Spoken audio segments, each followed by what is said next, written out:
পৃথিবীর মধ্যে অন্যতম আঁকা বাঁকা পথ হচ্ছে রাঙামাটির আঁকা বাঁকা পথে।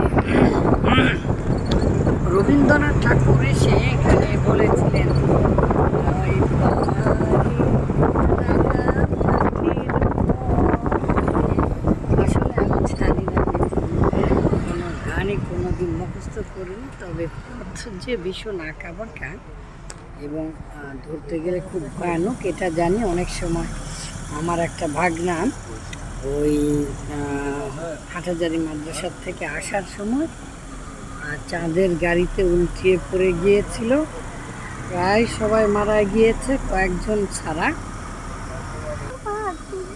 এই জঙ্গলের মধ্যে কোথায় থেকে আবার মাজার এলো রে বাবা? কোন পীর সাহেব এই জঙ্গলের মশার কামড় খেত? সাপ পোকামাকড়ের ভয় নাই? আমার ছোট্ট ছেলে হেসে উঠলো। এইরকম একটা পাহাড়ের উপরে বা নিচে এই যে দেখেন আছে মাজার, মানে যত জঙ্গল তত মাজার, এরকম অবস্থা। যত জঙ্গল তত মঙ্গল, তাই না? ঠিক বলেছে, মাশাআল্লাহ মাশাআল্লাহ। এটা রাবার পাহাড়, রাবার পাহাড়, রাবার পাহাড়, রাবার পাহাড়, রাবার পাহাড়।